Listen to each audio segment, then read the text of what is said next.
Selamat datang kembali di Simple Trade. Kali ini saya akan membahas kembali weekly outlook di awal di awal Juli maksudnya, dari tanggal 3 sampai akhir pekannya di hari Jumat, yaitu tanggal 6 atau 7 ya, tanggal 7. Nah, teman-teman, kali ini saya akan membahas pertama-tama di pair XAUUSD yang sangat menarik ini. Nah, kali ini saya lihat bahwa XAUUSD atau gold ini sedang cenderung turun atau trennya sedang berlangsung turun. Walaupun sebelumnya pernah kita bilang bahwa kalau XAUUSD pernah sempat sideways, dan akhirnya mengawali semester ini dan harga emas memang cenderung kuat untuk penurunan. Saya lihat di sini, saya tarik trendline di sini pun ini sudah terkonfirmasi ya. Walaupun sebenarnya bisa seperti ini sih. Cuman saya lebih enak untuk menariknya seperti ini, ya. Oke.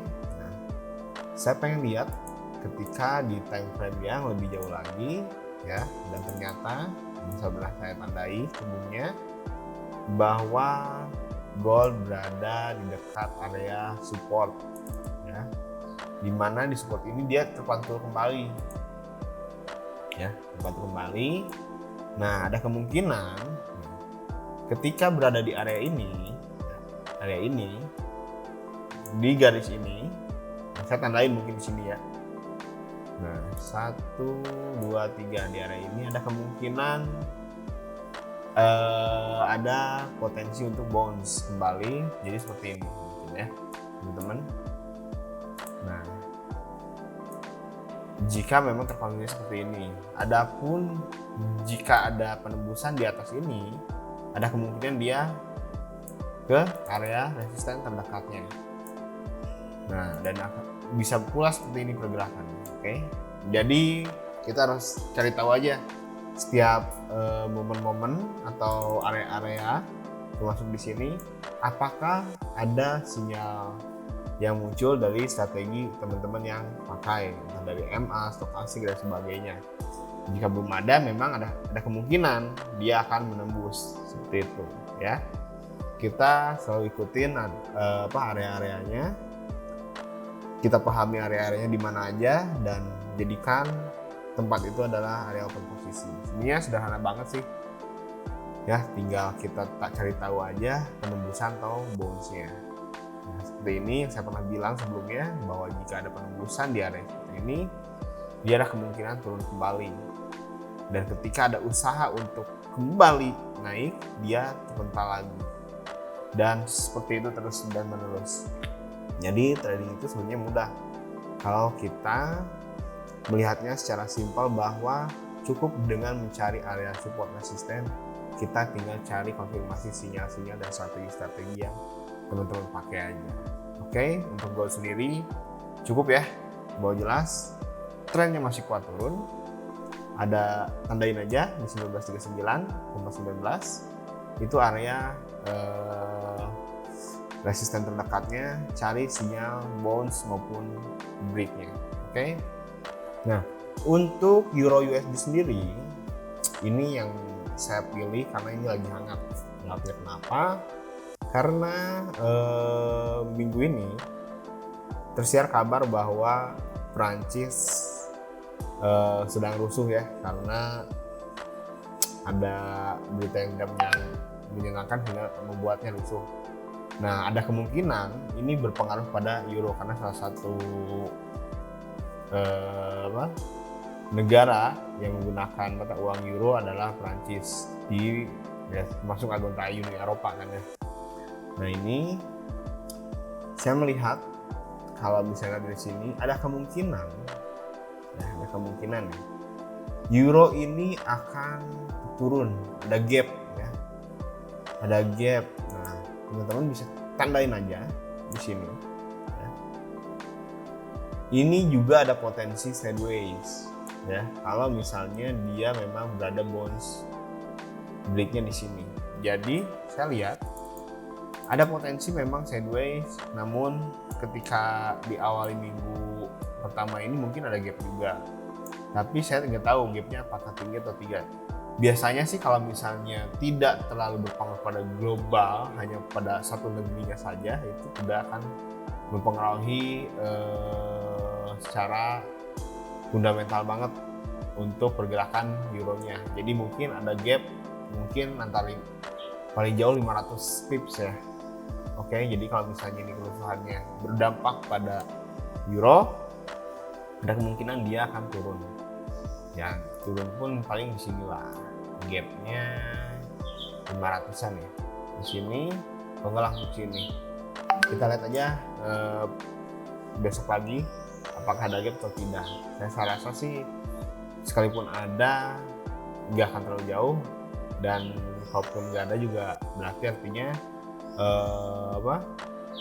kejadian tersebut tidak terlalu berdampak pada euro. Oke, cuma saya melihat di sini ada potensi yang kuat, yaitu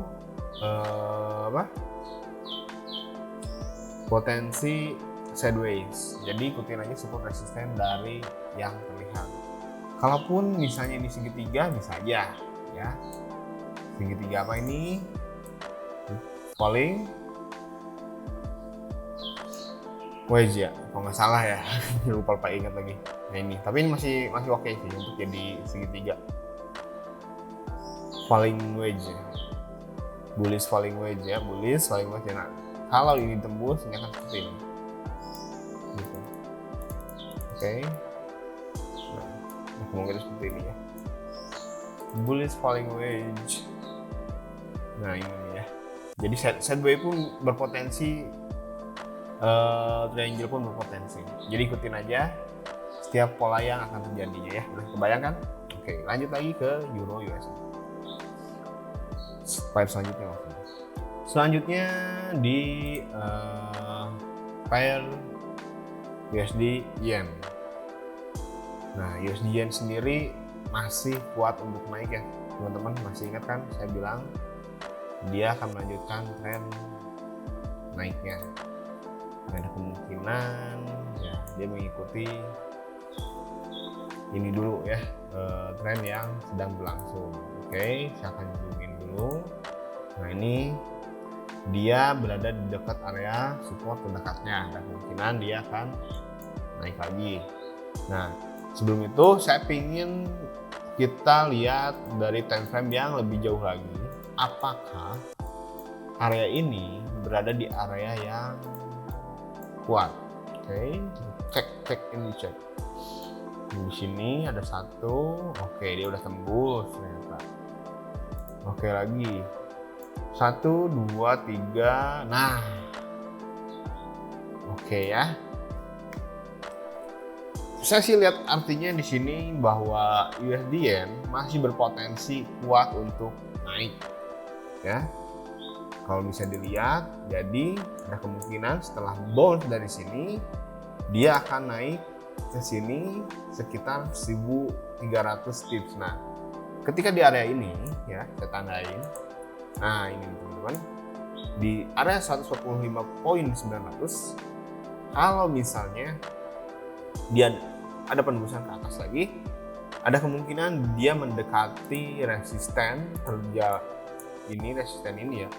Saya lihat dulu, dia akan mendekati resisten di bulan 11 ya, di bulan 11 tanggal 9 bulan 11 2022 di area 146.731. Ini yang paling dekat ya, karena ini masih kuat, kayaknya bakal melanjutkan kenaikan. Apalagi di sini saya lihat dia berada mau menyentuh area trendline. Cari konfirmasi break maupun bounce. Segitu aja untuk USD yen-nya, selalu aware dengan area-areanya ya. Oke. Untuk New Zealand USD yang saya lihat untuk minggu ini adalah, nah masih ingat kan minggu lalu seperti apa saya bilang, dan dia ternyata masih bounce ya, bounce. bounce lagi, dan dia benar-benar mendekati ini bounce lagi. Nah, kemungkinan dia masih akan melanjutkan penurunannya, namun kita harus perhatikan area trendnya juga. Kalau saya sih lihat ya di sini dia, saya tandain dulu deh ini ya, set. Nah, cari konfirmasi sinyal sell di area ini. Ada kemungkinan dia akan bounce kembali turun. Karena kalau secara ya bener kan, masih ingat yang saya bilang, channel besarnya masih oke untuk bisa kita ikutin ya.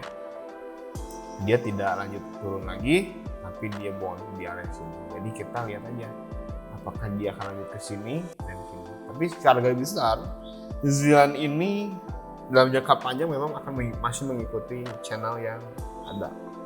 Bahkan channelnya pun bisa kita diawalinya tuh di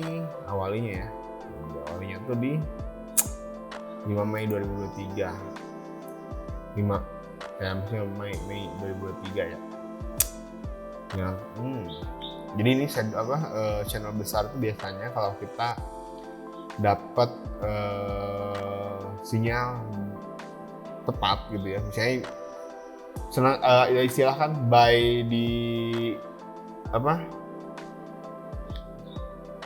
di serok atau sell di ujung. Nah ini mungkin kalau misalnya teman-teman bisa tepat, bisa buy sellnya di antara ini gitu.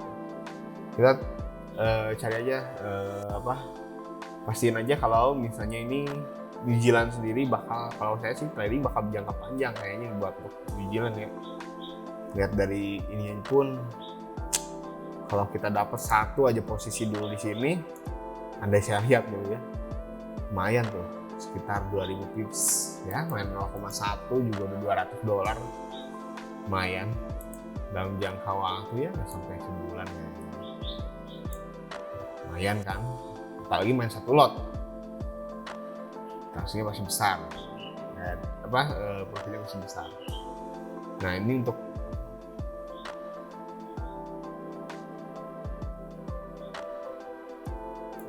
untuk New Zealand sendiri juga ya udah ya, intinya trading itu jangan dibuat simpel, cukup cari aja area-area yang dimana itu bisa menjadikan area open posisi. Kalau saya sih biasa di support resisten, tinggal cari aja konfirmasinya sinyal apapun lah. Yang penting kita tahu bagian mana aja atau area-area mana aja yang menurut teman-teman ini kuat nih, kalau ada peluang di sini pasti bagus. Harus punya feeling itu. Karena terus bagaimana dapat feelingnya? Trading terus, diasah terus. Even itu teman-teman trading di demo, tapi demonya jangan asal. Anggap aja uang demo itu ada uang sendiri. Dulu saya pun pertama kali trading menggunakan demo account gitu, baru ke real. Tapi ketika latihan di demo account pun tidak sebar asal-asal pijit, asal-asal ini. Benar-benar seperti latihan bisnis saja. Ketika di real kita nggak akan kaget gitu. Ya kagetnya kalau misalnya loss itu duit nggak bisa balik, gitu aja ya. Oke. Saya sudahi dulu, hanya 4 pair saja untuk minggu ini, karena yang saya lihat ini yang paling menarik ya dari semuanya gitu ya, dari SAU, USD, NZD dan sebagainya. Oke, terima kasih teman-teman.